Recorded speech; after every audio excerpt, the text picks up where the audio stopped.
बिस्मिल्लाहिर्रहमानिर्रहीम। अस्सलाम वालेकुम बच्चों, कल के लेक्चर में हमने कुछ एरर के हवाले से बात की थी कि किस तरह से एरर कैलकुलेट करते हैं। आपके किसी भी इक्वेशन के जो एग्जैक्ट सॉल्यूशन होते हैं और जो आपने न्यूमेरिकली कंप्यूट किया होता है उसका डिफरेंस लेके अगर आप उसका एब्सोल्यूट लेते हैं तो दैट इज़ एब्सोल्यूट एरर।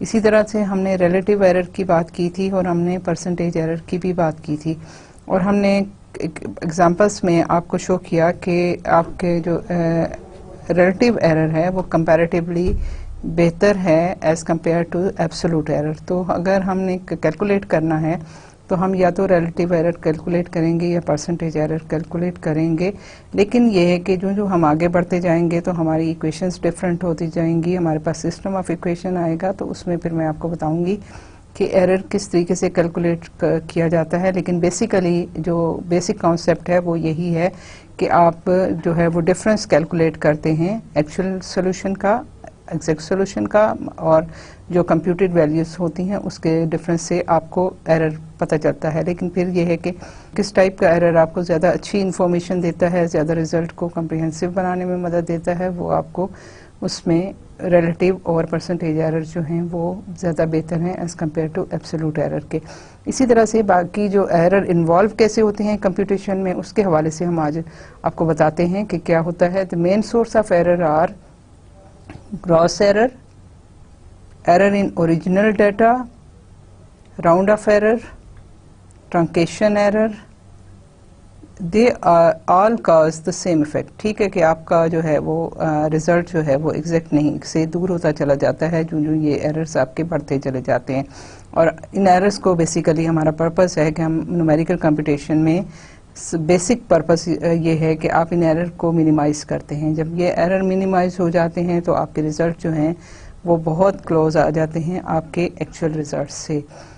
ये तमाम के तमाम जो हैं वो आपको डाइवर्ट करते हैं, diversion from the exact answer. ठीक है, some errors are small and may be neglected. ठीक है, कुछ में होता है कि अगर छोटा है एरर मतलब आपके डिपेंड करता है किस टाइप का आपका प्रॉब्लम है तो आप उसको निगलेक्ट भी कर सकते हैं, वाइल अदर्स में बी डिवास्टेटेड इफ़ ओवरलुक्ड। ठीक है कि अगर हम उनको इग्नोर कर दें तो वो काफ़ी हमें प्रॉब्लम कर सकते हैं। ग्रॉस एरर क्या होते हैं? Gross errors when humans are involved in programming operations और preparing the input and interpreting the output, blunders और ग्रॉस एरर्स डू अकर। ठीक है कि आपने फ़र्ज़ करें कि आपने लिखते हुए कोई गलती कर दी, कहीं आपने डेसिमल पॉइंट लगाना था वो गलत लगा दिया, आपने कहीं पे 57 लिखना था आपने 75 लिख दिया, या आपने कोई चीज़ जो है वो आपकी गलती की वजह से उसमें रह गई, कोई इफ़ेक्ट आपने जब मैथमेटिकल मॉडलिंग किसी प्रॉब्लम की तो उसमें कोई इफ़ेक्ट आपने इग्नोर कर दिया। फॉर एग्जांपल अगर एरोडायनामिक्स की बात करते हैं तो अगर आपका विंड इफ़ेक्ट जो है वो आप इग्नोर कर देते हो तो ऑब्वियसली उसमें फिर वो इफ़ेक्ट जो है शामिल नहीं होगा, तो आपके रिज़ल्ट जो हैं एक्चुअल रिज़ल्ट से मैच नहीं कर रहे होंगे। इसी तरह से कहीं पे ग्रेविटेशनल फोर्स की अगर इफेक्ट डोमिनेटिंग है, उसका असर हो रहा है आपके प्रॉब्लम पे और उसको आप निगलेक्ट कर देते हो तब भी आपके रिजल्ट जो हैं ऑब्वियसली एग्जैक्ट सोल्यूशन की तरफ नहीं आते। ये जो भी है आपने इनपुट आउटपुट में जो भी आप गलती करते हो तो these are the gross errors. Few examples of these errors are poor definition of the problem. ठीक है, वही मैंने आपसे कहा कि अगर आप विंड में एरोडायनामिक के प्रॉब्लम में विंड को इफेक्ट जो है वो निगलेक्ट कर देते हो या ग्रेविटेशनल फोर्स निगलेक्ट कर देते हो, so this is the poor definition of the problem कि आपने समझा कि उसका इतना ज़्यादा इफेक्ट नहीं होता, विंड का नहीं ज़्यादा इफेक्ट उस पर होगा या ग्रेविटेशनल फोर्स का नहीं इफेक्ट होगा, लेकिन उसका इफेक्ट तो मौजूद है। आपके जो है ना प्रॉब्लम जो है उसकी डेफिनेशन पुअर है। फिर choice of an appropriate model. ठीक है कि आपने फ़र्ज़ करें कि आप एक सोल्यूशन निकालना चाह रहे हो, कोई आपका फ्लूइड का प्रॉब्लम है, अगर मैं उसी की एग्जांपल लूँ और आप उसको एक पाइप में जो है उसका सोल्यूशन पाइप में फ़्लो हो रहा है तो आप पाइप के बजाय उसको कोई और मॉडल ले लेते हो, कोई डक्ट ले लेते हो या कोई प्लेट्स ले लेते हो और आप उसके कोऑर्डिनेट सिस्टम जो है वो सिलेंड्रिकल नहीं लेते हो, उसके बजाय आप एक्सियल लेते हो, तो obviously there should be a difference of within the exact and the computer result. ठीक है, approximation made in representing physical process. ठीक है, वही बात है कि आप जब physical process कोई भी हो रहा है तो उसमें आप कुछ चीज़ों को इग्नोर करते चले जाओ तो भी आपकी जो है, या आप उसको मतलब कोई वैल्यू है उसमें बहुत क्रिटिकल वैल्यू है तो आपने उसको 10 के बजाय 8 ले लिया, 7 ले लिया या 5 ले लिया डाटा में, तो आपने इस टाइप की अप्रॉक्सीमेशन की तो ऑब्वियसली उससे भी फ़र्क पड़ेगा. बाय मैथमेटिकल ऑपरेशंस, ठीक है, मिस रीडिंग और मिस कोटिंग द डिजिट्स. ठीक है, वही बात है कि अगर 75 के बजाय 57 आप लिख देते हो, या आप उसको जो डिजिट्स हैं उनको सही तरीके से आप इंटरप्रेट नहीं करते हो, आपने 10⁻³ था 10⁻² लिख दिया तो ऑब्वियसली फ़र्क तो पड़ेगा. पर्टिकुलरली इन इंटरचेंज और एडजेसेंट डिस्टेंस, वही बात मैं जो कर रही हूँ यही बात है. यूज़ ऑफ इनएक्यूरेट फार्मूला, कि जो फार्मूला आप है जब आप मॉडलिंग करते हो तो हर प्रॉब्लम के लिए एक अपना जो है इक्वेशन बनती है, एक अपने फार्मूला बनता है. तो अगर आप उसको सही फार्मूला नहीं यूज़ करोगे, सही चीज़ नहीं लिखोगे तो ऑब्वियसली उससे भी आपके रिजल्ट्स पे फ़र्क पड़ेगा. आपका एल्गोरिथम जो है वो भी अगर आप उसको सही तरीके से नहीं लिखते हो, एक लूप बनाते हो, उस लूप में डाटा जो है वो सही तरह से नहीं इंटरप्रेट होता, नहीं कैलकुलेशन होती, तो भी आपका जो है वो रिज़ल्ट होगा. फॉर एग्ज़ाम्पल मैं आपको कुछ फोरट्रेन के कुछ मेथड्स बताऊंगी. अगर आपने एक पॉइंट पे डाटा जो है फिक्स है लेकिन आपने उसको लूप में डाल दिया और वो जो है प्रीवियस इटरेशन से या प्रीवियस डाटा से वो उस पॉइंट पे कैलकुलेट कर रहा है, जबकि वहाँ पे उसको फिक्स होना चाहिए और उसकी वैल्यू बाउंड्री पे वैल्यू गिवन है, और आप उसको वहाँ से मतलब उसमें आपकी कहीं कैलकुलेशन में आता है और ओवर राइट होता जा रहा है, तो फिर वो आपका तो भी एरर वो क्रिएट कर देगा. To solve a particular problem, use of inaccurate formula algorithm to solve a particular problem and use of inaccurate data.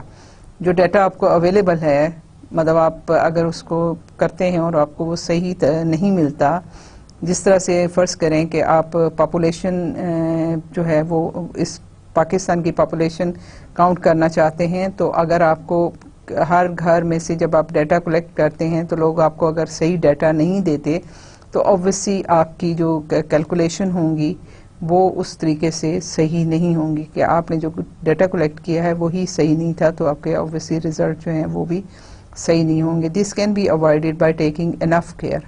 Obviously सारी चीज़ें हैं कि अगर आप उसको एहतियात बरतोगे, उस पर थोड़ा सा केयरफुली उसको देखोगे, तो ये सारा ग्रॉस एरर्स जो हैं वो रिमूव किए जा सकते हैं.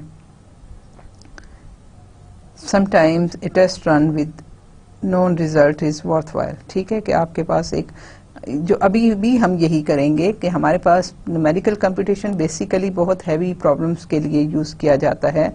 सारी इंडस्ट्री में ये यूज़ होता है, मतलब सारे साइंटिफिक रिसर्च ऑर्गेनाइजेशंस में न्यूमेरिकल टेक्निक्स यूज़ होती हैं. मैंने कल जैसे आपको बताया भी था कि कंप्यूटर के आने के बाद से हर चीज़ इतनी तेज़ी से बदल रही है. उसकी वजह यही है कि आप उसकी जो भी आप प्रॉब्लम है उसको आप मॉडल करते हो और उसको कंप्यूटर पे रन करके उसकी सिमुलेशन करके उसके रिज़ल्ट देख लेते हो. आप देखिए कि एक ज़माने में जब जहाज़ जो है राइट ब्रदर्स ने उड़ाना शुरू किया था तो वो हिट एंड ट्रायल पे था. वो एक दफ़ा ट्राई करते थे, जहाज़ नहीं उड़ता था, गिर जाता था, टूट जाता था, फिर उसके बाद दोबारा से फिर वो उसको एक और बनाते थे, उसमें कुछ और चेंजेस करते थे, फिर उसको उड़ाते थे, फिर वो फेल हुआ और बहुत सारे ट्राई के बाद जो है वो इस काबिल हुए थे कि वो जहाज़ को उड़ा सके. ठीक है, तो उसमें क्या हुआ कि बहुत सारा टाइम भी वेस्ट हुआ, बहुत सारा पैसा भी वेस्ट हुआ और फिर आखिरकार खैर वो उसमें कामयाब भी हो गए. लेकिन अब क्या होता है, आप कोई कॉन्सेप्ट आप कंसीव करते हो, कोई आपका आप सोच आपकी कंसीव करते हो, तो आप उसको न्यूमेरिकल जो है उसकी एक सोचते हो, उसका एक मॉडल बनाते हो, मैथमेटिकल मॉडल बनाते हो. वो मैथमेटिकल मॉडल जो है उसको डिस्क्रिटाइज करके आप कंप्यूटर पे उसको रन करते हो. जब आपको डाटा मिलता है तो उसकी आप न्यूमेरिकल से कंप्यूटर से सिमुलेशंस बनाते हो. ठीक है, आप देखें सिमुलेशन बनाते हैं, सिमुलेशन बना के अगर वो आपकी सारी चीज़ें जो आपकी रिक्वायरमेंट है वो सिमुलेशन आपको वो सारी रिक्वायरमेंट देती है, तो उस मॉडल को हम प्रोटोटाइप मॉडल कहते हैं. कि हमने एक सिमुलेशन बनाई, हमने कहा कि जिस तरह से फ़र्ज़ करें कि एक आपने इमेजिनरी जहाज बना लिया और उसकी एक सिमुलेशन बनाई और आप जिस तरह उसको उड़ाना चाहते थे उस तरीके से आपने उसको उड़ा लिया, तो फिर हम क्या करते हैं कि वही जो है रेफरेंस पॉइंट लेके, वही चीज़ें लेके हम उससे बड़ा जो है वो एक्चुअल मॉडल बनाते हैं। और उसमें फेलियर के चांसेस, अगर तो आपने ये किया कि उसमें कुछ चीज़ें अवॉइड कर दी, तो सिमुलेशन में अगर उनको नहीं डाला तो मे बी वो सिमुलेशन आपको रिजल्ट तो दे, लेकिन फेलियर का चांस सिर्फ ये होगा कि जब आपने कुछ चीज़ों को अवॉइड कर दिया, ठीक है। लेकिन ये है कि जब आप सिमुलेशन करते हैं तो बहुत सी चीज़ें उस वक्त भी आपके सामने आ जाती हैं कि ये आपका प्रोग्राम रन नहीं कर रहा, तो आप इसको किस तरह से मॉडिफाई करें। सो हम जो है ये जो छोटे जो आपके ऑलरेडी जब हम अपनी प्रोग्रामिंग करते हैं, जब हम यहाँ पे इक्वेशंस को सॉल्व करेंगे तो हम उन इक्वेशंस को सॉल्व करने की कोशिश करेंगे और उनको सॉल्व करेंगे जिनके ऑलरेडी हमारे पास एग्जैक्ट सॉल्यूशन मौजूद हैं। उससे क्या होगा कि हम अपने एग्जैक्ट सॉल्यूशन जो हमने कैलकुलस को यूज़ करके, हमने डिफरेंशियल डेरिवेटिव्स यूज़ करके, इंटीग्रेशन यूज़ करके अपनी इक्वेशंस को सॉल्व किया था, उनकी एग्जैक्ट सॉल्यूशन हमारे पास मौजूद है। अब हम उसको न्यूमेरिकली सॉल्व करेंगे और हम देखेंगे कि हमारे वो न्यूमेरिकल सॉल्यूशन अपने हमारे एग्जैक्ट सॉल्यूशन के साथ कितना मैच कर रहे हैं। तो हमें वो कंफर्मेशन हो जाएगी कि हमारा न्यूमेरिकल टेक्निक जो है, वो मेथड जो है वो सही है। तो ये है कि इसके लिए भी यही है कि हम ग्रॉस एरर्स को अवॉइड करने के लिए बेहतर है कि हम कोई एक वेल नोन प्रॉब्लम जो है उसको लेके उसको मॉडल करें, उस पर हम अपना काम करें, और जब हम देखें कि उसके एग्जैक्ट सॉल्यूशंस के साथ उसके सॉल्यूशन मैच कर रहे हैं तो फिर उसमें स्लोली आप चेंजेस करें। और जिस तरह आप स्लोली चेंजेस करेंगे उसी तरह आपके रिजल्ट्स पे भी स्लोली इफेक्ट होता जाएगा। मतलब आप अपना डेटा पॉइंट्स जो हैं बहुत उसके क्लोज रखें।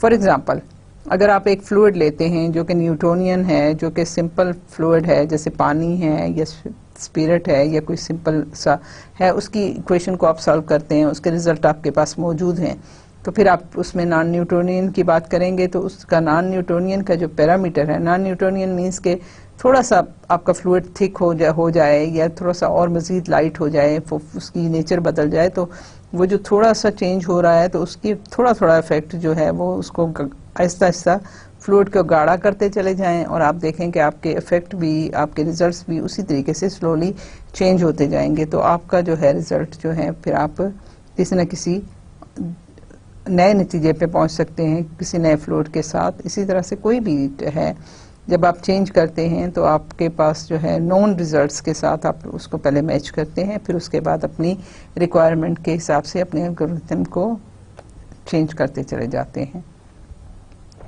But this is no guarantee of freedom for foolish errors. ठीक है। एरर्स इन ओरिजिनल डाटा, ये तो था ग्रॉस एरर की बात ही जो कि हम गड़बड़ कर सकते हैं अपने प्रोग्राम्स में। अब ये है कि error in original data, real world problems in which an existing or proposed physical situation is modeled by a mathematical equation will nearly always have coefficients that are imperfectly known। ठीक है, real life के problem में आपके पास जो है data होता है उसमें एरर्स हो सकती हैं, उसमें आप सही तरह से आपको नहीं पता हो सकता।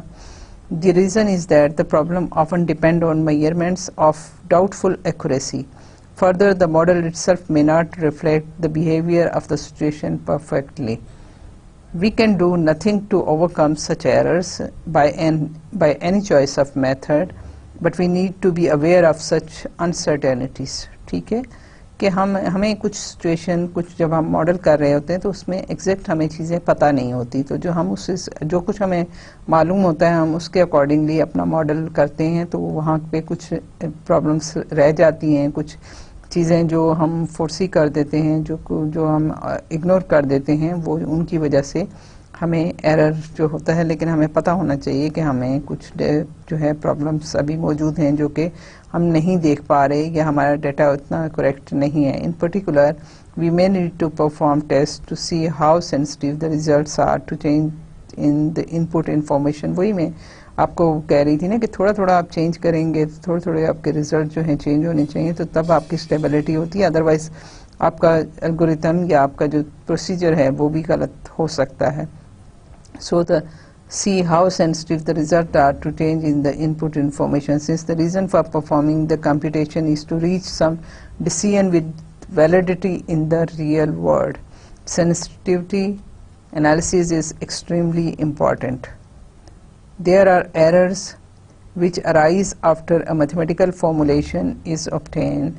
They include not only computational errors in the strict sense, but also those errors which arise because they substitute finite mathematical process.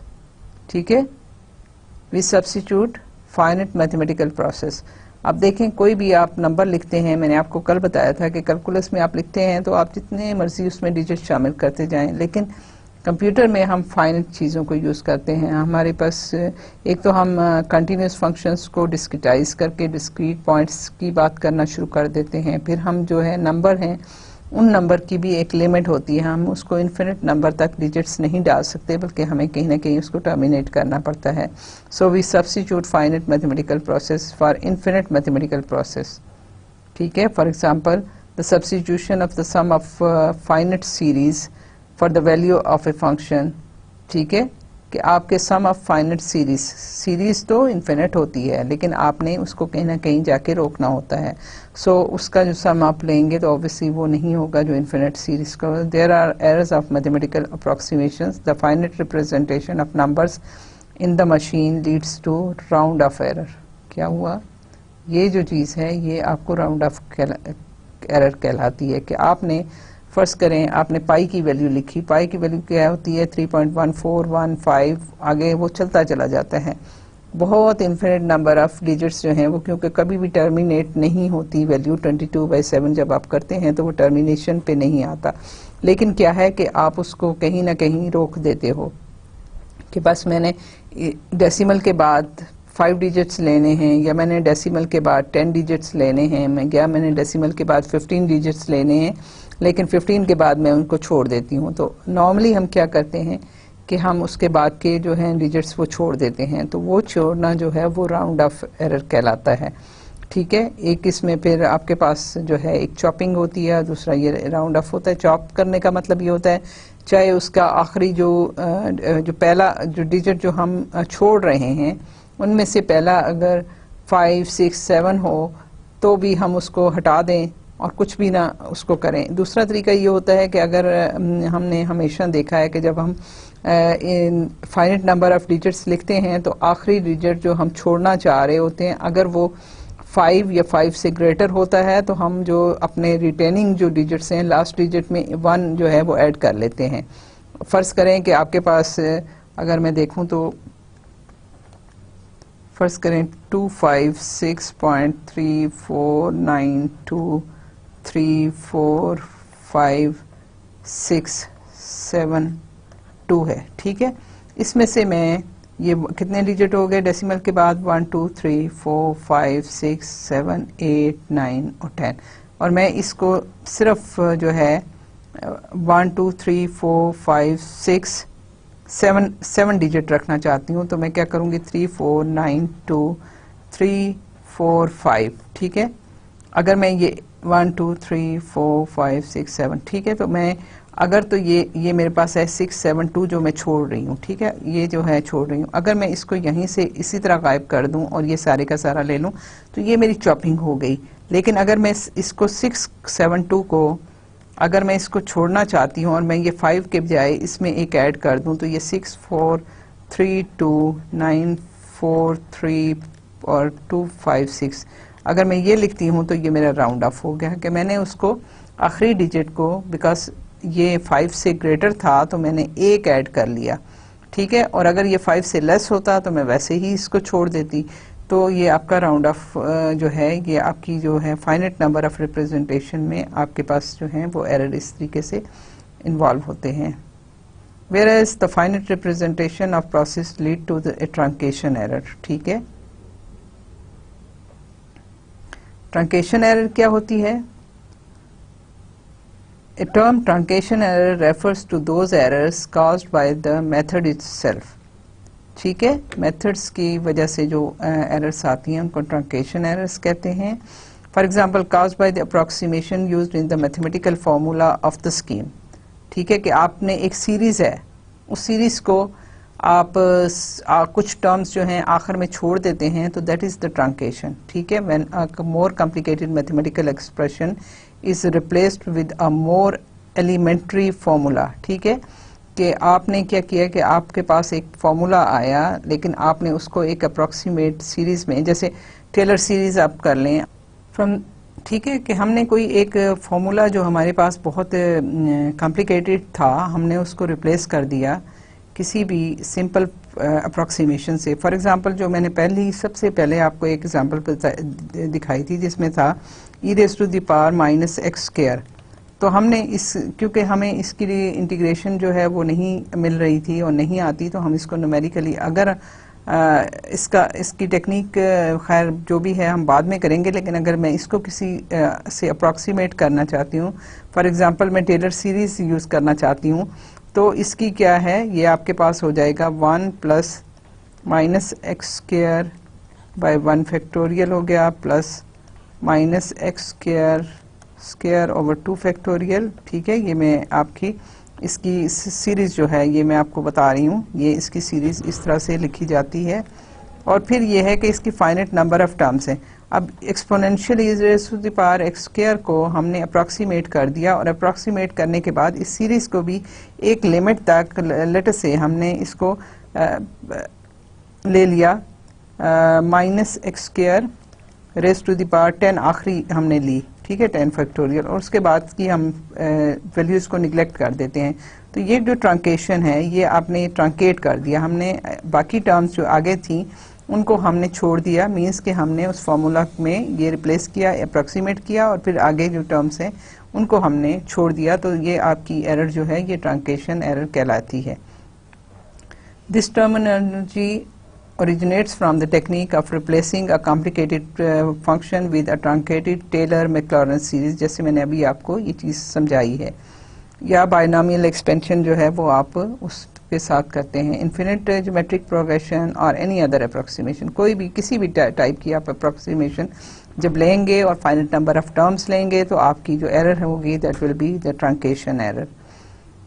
For example, the infinite Taylor series e raised to the power x square is equal to 1 plus x square divided by 1 factorial। Exactly मैंने e raised to the power minus x square के साथ लिखा था। यहाँ पे मैं आपको एक और एग्जांपल दे रही हूँ e raised to the power x square के साथ। तो आपके पास x square और स्क्वायर उसका होगा तो x4 हो जाएगा, 2 factorial plus x6 over 3 factorial, square का क्यूब है, और ये सारी टर्म्स हैं।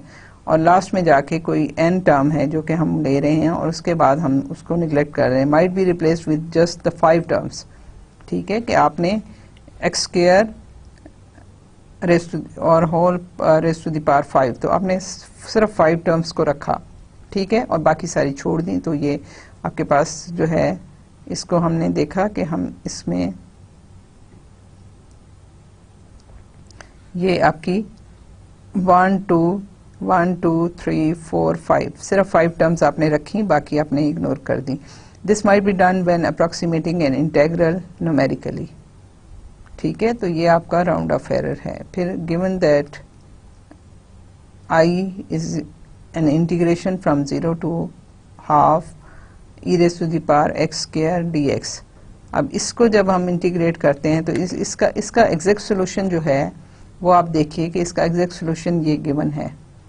ठीक है, अब उसको हम न्यूमेरिकली से देखते हैं। Determine the accuracy of the approximation obtained by replacing the integrand f of x equal to e rays to the power x square with the truncated Taylor series. So हमने क्या करना है कि ये तो हमारा एग्जैक्ट सोल्यूशन है। ठीक है, इस इंटीग्रल का हमने इसको टेलर सीरीज की हेल्प से हमने देखना है, न्यूमेरिकली इसको सॉल्व करके देखना है कि हमारी जो है वो जब अप्रॉक्सीमेट कर रहे हैं तो हमारा कितना डिफरेंस आएगा इस एक्चुअल रिजल्ट से। सो हम क्या करते हैं कि जो ये इंटीग्रैंड है, ठीक है, ये जो f of x है, this is known as integrand. Integrand को हम टेलर सीरीज से एक्सपेंड करेंगे, जो कि हम इसको लिख रहे हैं कि टेलर सीरीज में क्या है, इसकी value e rays to the power x square की होगी, 1 plus x square divided by 1 factorial plus x square of square जो होगा x4 हो जाएगा, x4 divided by 2 factorial plus x square cube जो है 6 हो जाएगा और 3 factorial plus x 8 divided by 4 factorial के हम इसकी सिर्फ 5 टर्म्स ले रहे हैं, ठीक है। हम इसकी 5 टर्म्स ले रहे हैं और इसको जब कैलकुलेट करेंगे तो हम देखेंगे कि ये इसके क्या डिफरेंस जो है वो इनके एक्चुअल रिजल्ट में और इस सीरीज को सॉल्व करने, न्यूमेरिकली सॉल्व करने या इसको इंटीग्रेट करने में कितना डिफरेंस है। ये आपने अप्रॉक्सीमेट किया ना, इस इंटीग्रल को जब हमने अप्रॉक्सीमेट किया विद द टेलर सीरीज, तो हम ये देखना चाह रहे हैं कि इन दोनों में किस कदर एरर आता है, जो कि हम कह रहे हैं कि ये बेसिकली हमारा ट्रंकेटेड एरर है। सो हम क्या करते हैं कि हम इस इंटीग्रल को सॉल्व करते हैं और उसको e rays to the power x square के बजाय हम इसको 0 to हाफ लिख के ये सीरीज जो है ये हम सब्स्टिट्यूट करते हैं। तो आपके पास ये अप्रॉक्सीमेटली जो है वो इस सीरीज के बराबर ये इंटीग्रल आ जाता है। It's not equal but it is approximately equal. हम ये सोच रहे हैं कि हमने इतनी टर्म्स ही ली हैं तो काफ़ी हैं कि नहीं। तो जब इसको इंटीग्रेट किया तो ऑब्वियसली अब इसकी इंटीग्रेशन तो बड़ी आसान हो गई ना। इसमें इसका एंटी डेरिवेटिव आता है x, इसका एंटी डेरिवेटिव आता है x क्यूब ओवर 3, इसका x 5 ओवर 5 और x 7 ओवर 7 और x 9 ओवर 9 और साथ इसके 1 2 3 डिनोमिनेटर में मौजूद रहेंगे। सो हम इसको इंटीग्रेट करते हैं तो हमारे पास ये 3 x 5 मल्टीप्लाइड बाय 2 फैक्टोरियल है, x 7 multiplied by 7 multiplied by 3 factorial है और 9 डिवाइडेड बाय 9 और फिर ऑब्वियसली इसकी जो लिमिट है वो फ्रॉम 0 to हाफ है। ये डेफिनेट इंटीग्रल है।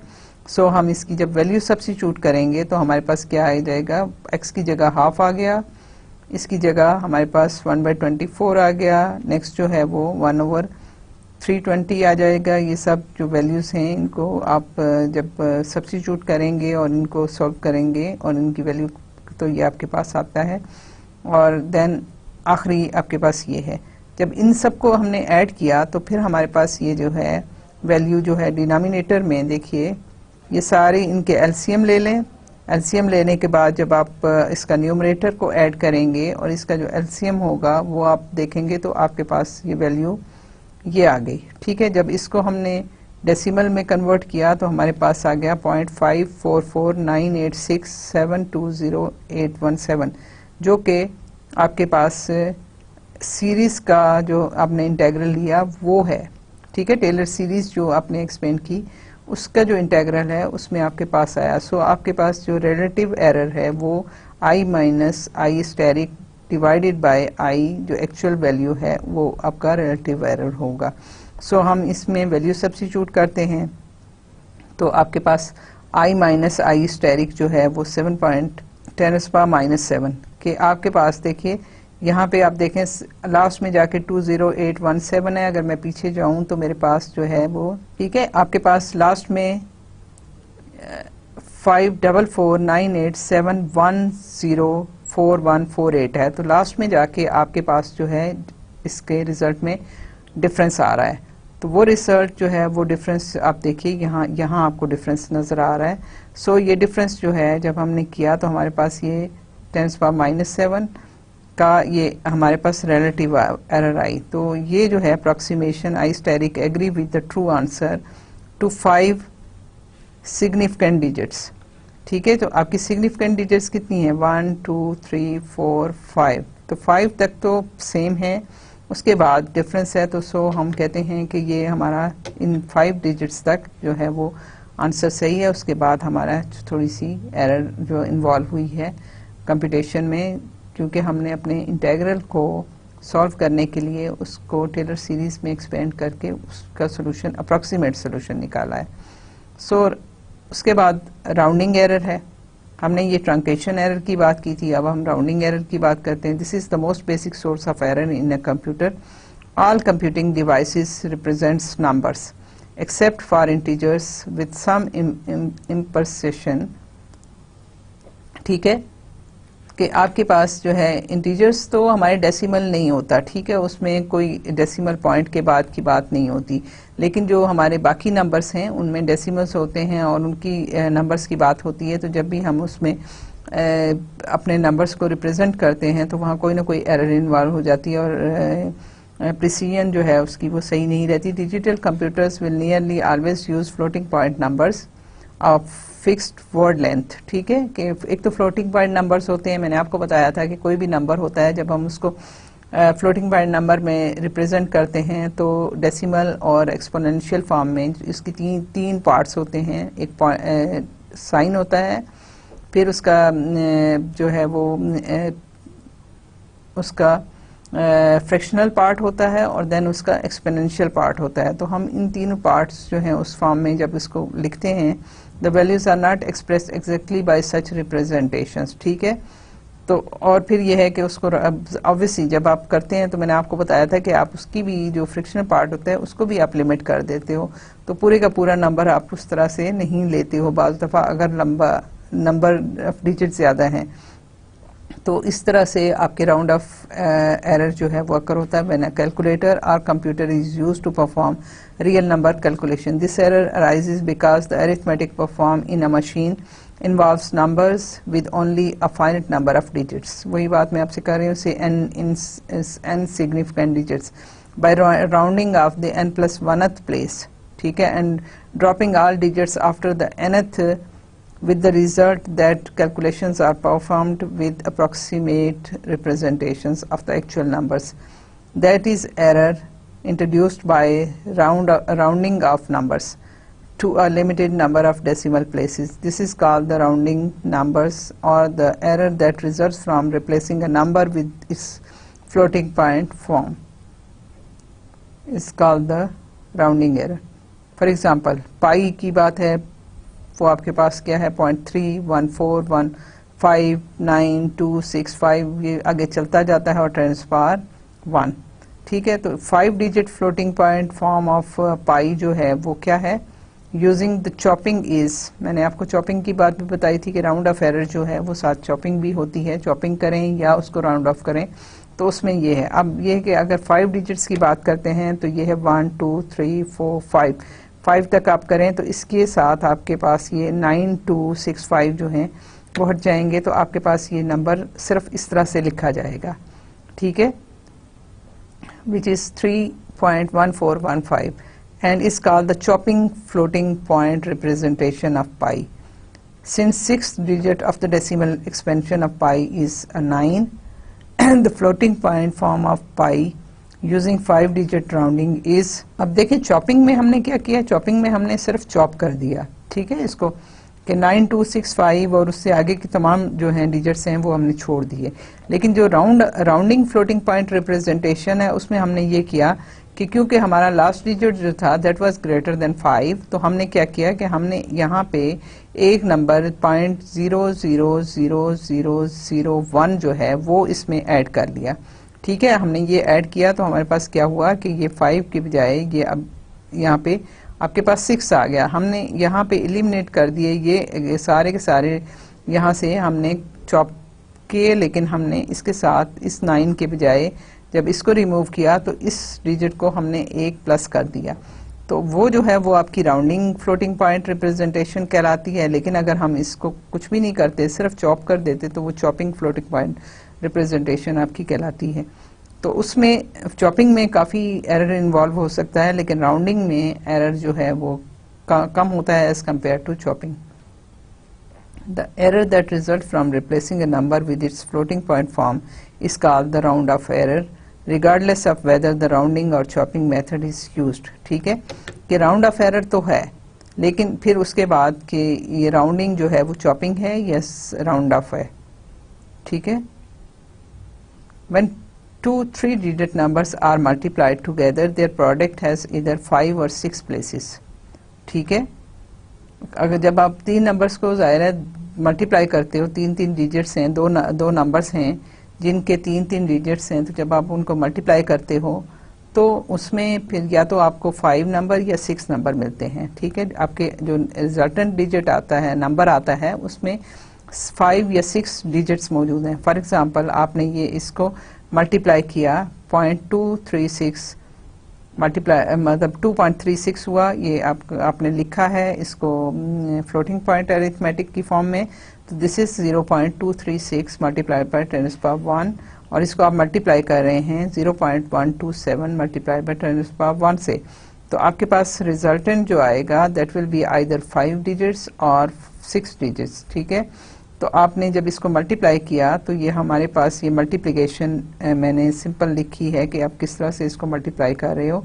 तो यहाँ से आपके पास आ जाता है, जो रिज़ल्ट आता है वो 2 है, 7 है, 6 6 12, 7 19। ठीक है, और फिर ये आपने 19 और यहाँ 2 6 और ये 9 आ गया और ये 2 आ गया।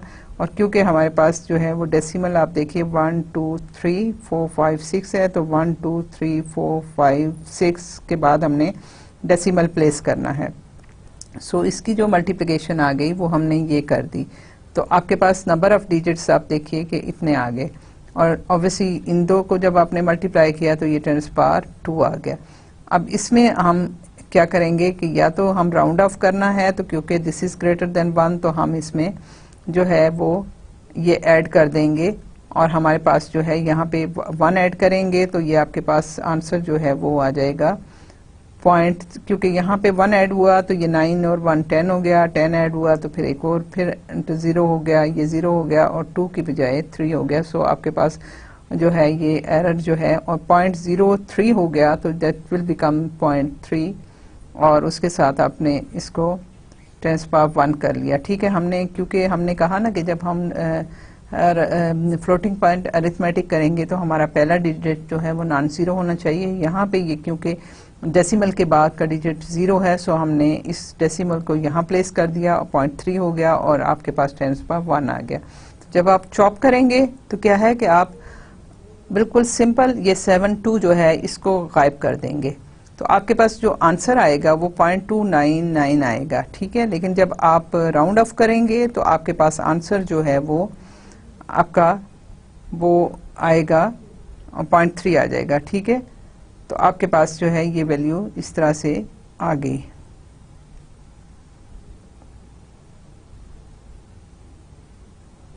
When machine drop without rounding, which is called chopping, this can cause serious troubles.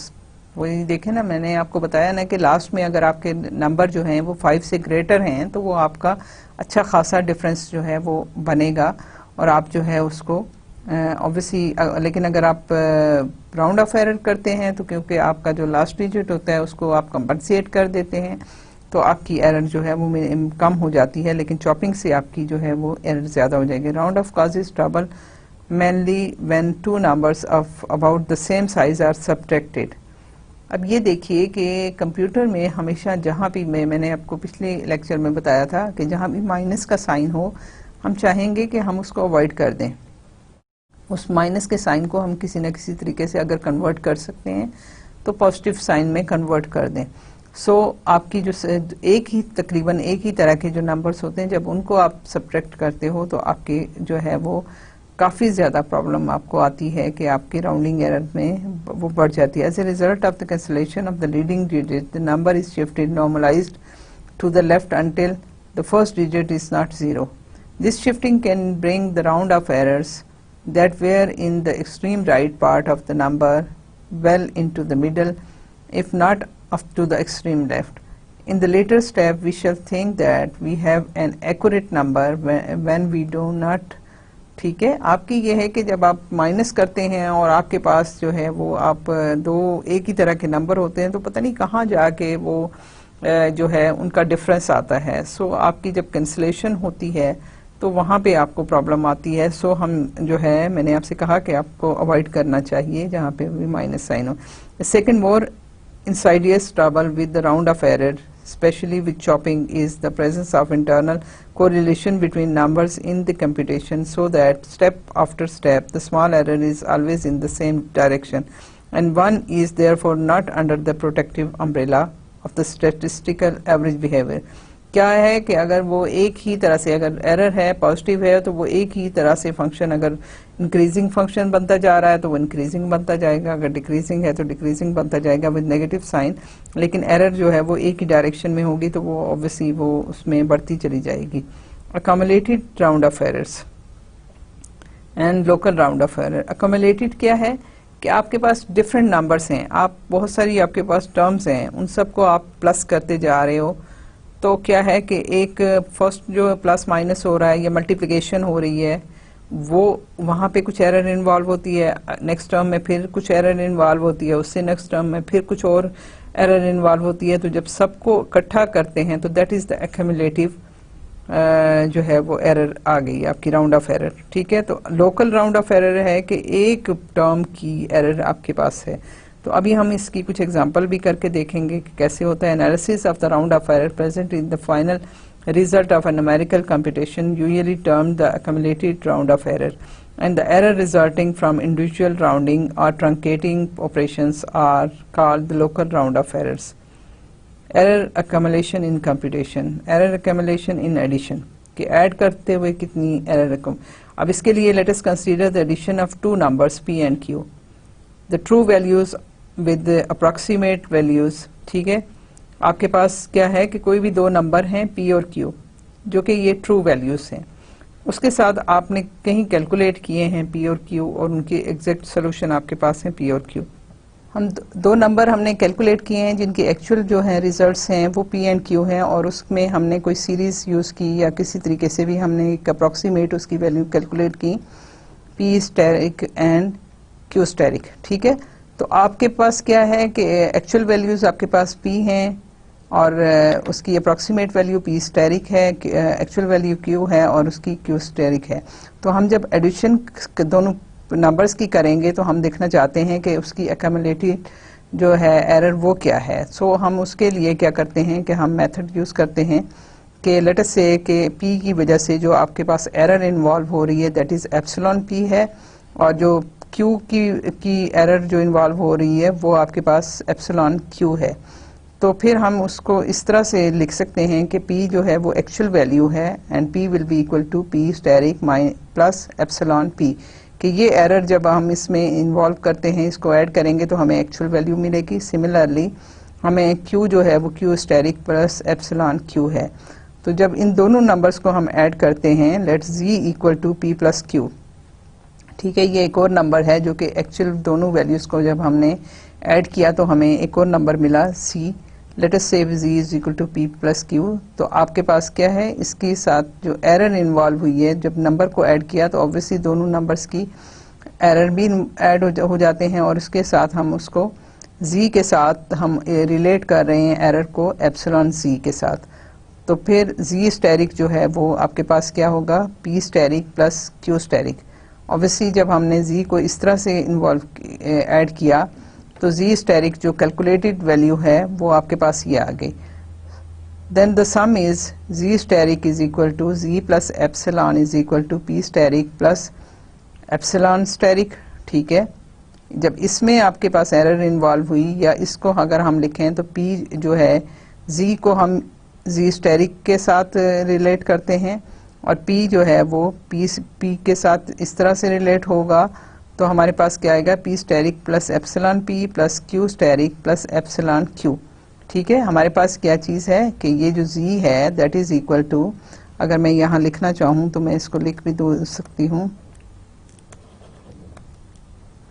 कि this is z equal to z asterisk plus error in z। ठीक है, तो दिस विल बी, क्योंकि z जो है इटसेल्फ जो है वो p प्लस q है, तो p को हमने p asterisk plus epsilon p लिखा, q को हमने q asterisk plus q epsilon लिखा, तो उससे हमारे पास ये इक्वेशन आ गई। ठीक है, this will be equal to p asterisk plus q asterisk plus epsilon p plus epsilon q। ठीक है, तो अब क्या है, हमारे पास z asterisk is equal to p asterisk plus q asterisk है। तो हम इसको यहाँ से इनको कैंसिल आउट कर सकते हैं क्योंकि इक्वल हैं। तो जब कैंसिल आउट किया तो हमारे पास एप्सिलॉन z जो है epsilon p plus epsilon q आ गया। सो हमारे पास एडिशन के लिए error in the sum is the sum of the errors of the addend. ठीक है, कि जो हमने सम किया तो हमारे पास जो है सारी इसके एरर इन z जो है that is the sum of the error in p and error q। तो ये हमारे पास आ गई। The absolute error of the sum of two numbers जो है is the sum of the absolute errors of the given numbers.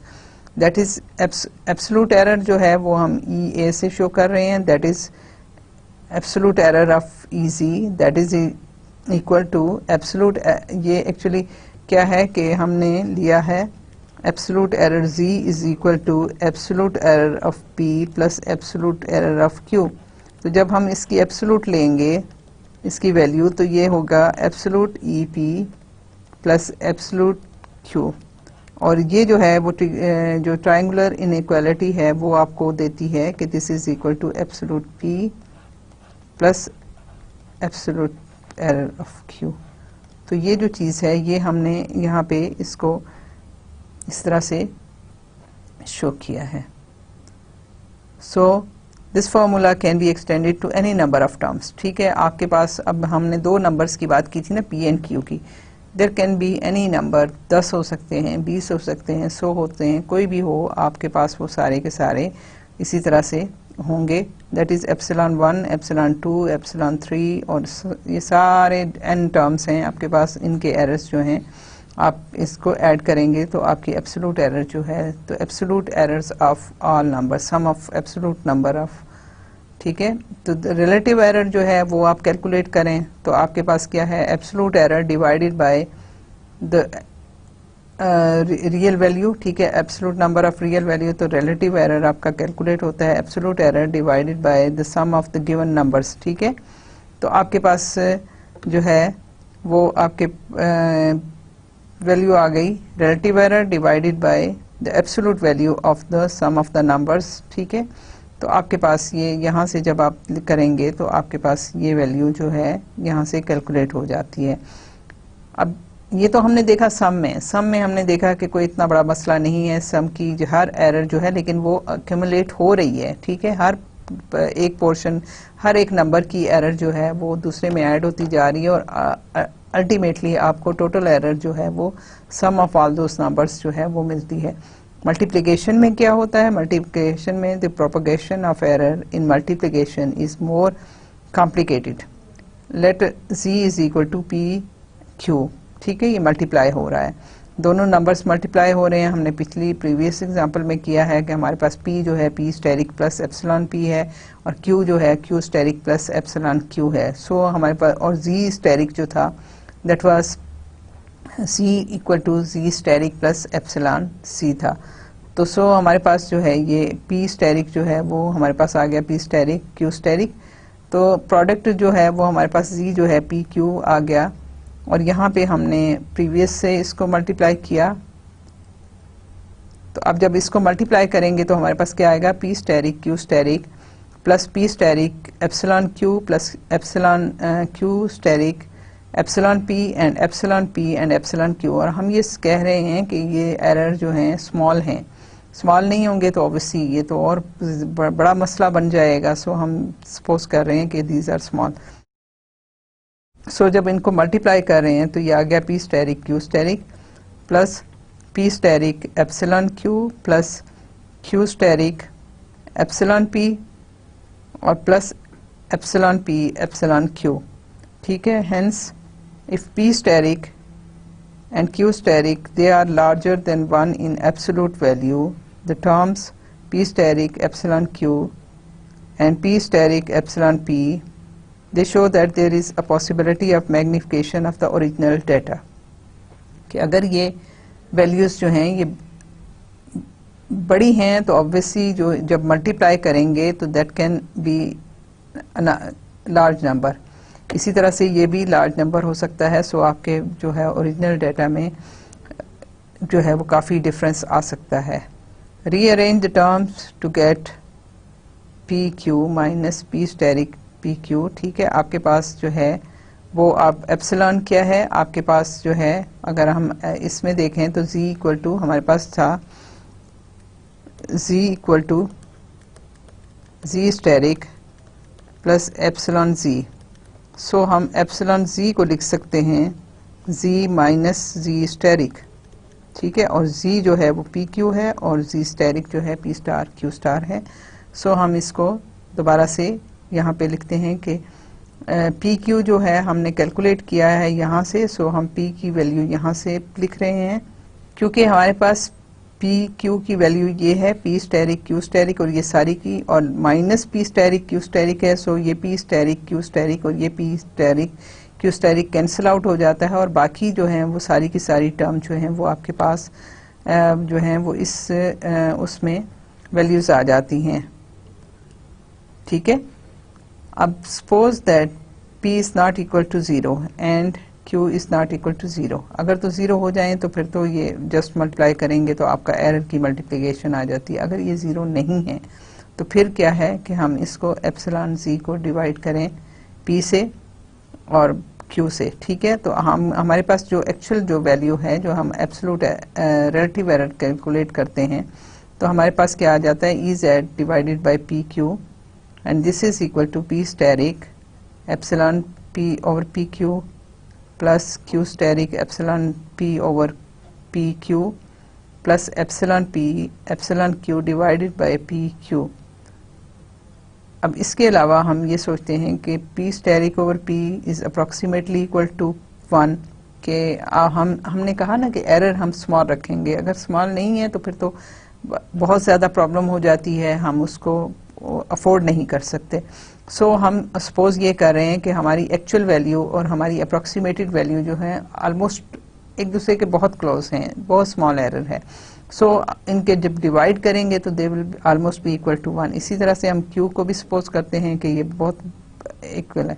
सो फिर आपके पास क्या हुआ कि हमारे पास जो है वो अगर हम देखें तो P asterisk over p approximately equal to 1 है, तो ये हम इसको 1 के इक्वल वो करके उसमें हम एलिमिनेट कर सकते हैं। इसी तरह q स्टेरिक ओवर q को भी हम हटा सकते हैं, और ये हमारे पास जो है अब जो आ जाएगा वो क्या आएगा, epsilon q over q plus epsilon p over p plus epsilon p over p और एप्सिलॉन q ओवर q। तो अगर हम देखें तो हमारे पास जो है वो ये वैल्यू जो है, क्योंकि हमारे पास हमने कहा कि ये अप्रोक्सीमेटली इक्वल टू 1 है, इसका मतलब है कि एरर इज वेरी स्मॉल। जब दो स्मॉल एरर्स हैं उनको मल्टीप्लाई करें, कोई भी नंबर जो लेस देन 1 होता है, जब दो नंबर लेस देन 1 हो तो उसको मल्टीप्लाई करें तो वो और छोटा हो जाता है। अब ये अगर ये खुद छोटा है, फर्ज करें कि आप 0.01 को 0.01 से या 0.2 से मल्टीप्लाई करते हैं तो आपके पास क्या आता है, 2, और ये आपके पास वैल्यू आती है। ठीक है, 4 डिजिट्स के साथ। सो अगर दो नंबर्स स्मॉल नंबर्स को आप मल्टीप्लाई करते हैं तो वो और ज़्यादा स्मॉल हो जाता है। सो यहाँ पे हम यही कह रहे हैं कि एप्सिलॉन p एप्सिलॉन q, क्योंकि दोनों जो हैं बहुत स्मॉल हैं, सो न्यूमरेटर में बहुत स्मॉल वैल्यू है, p और q जो भी वैल्यूज़ हों, तो this should be approximately equal to 0। So यहाँ से हम क्या कह रहे हैं कि हमारे पास जो EZ आएगा डिवाइडेड बाय PQ की absolute value, that should be approximately equal to epsilon q over q plus epsilon p over p, और जो थर्ड टर्म थी वो हमने इस वजह से ये हमने निगलेक्ट कर दी। सो हमारे पास जो रिलेटिव एरर आया, this shows that the relative error in the product p and q pq is approximately the sum of the relative errors in the approximations p and q। तो क्या हुआ कि जो relative error है product में p और q की, that is approximately the sum of the relative errors। कि आपने इनका प्रोडक्ट का किया तो ये एक नंबर की relative error है, ये दूसरे नंबर की relative error है। So this is the sum of the relative errors in the approximation।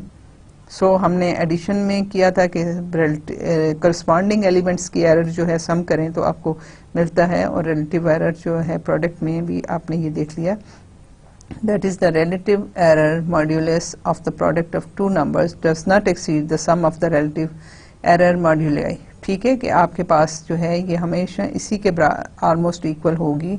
जब आप एब्सोल्यूट की बात करते हैं तो देन इट शुड बी, बल्कि यहाँ पे जो है ये लेस देन और इक्वल का साइन होना चाहिए था, क्योंकि जब हमने किया यहाँ पे एप्सिलॉन z ओवर pq हमने देखा था ना, दिस वाज इक्वल, क्योंकि हमने एक लास्ट में हमने चीज़ छोड़ दी थी, तो दिस वाज अप्रॉक्सीमेटली इक्वल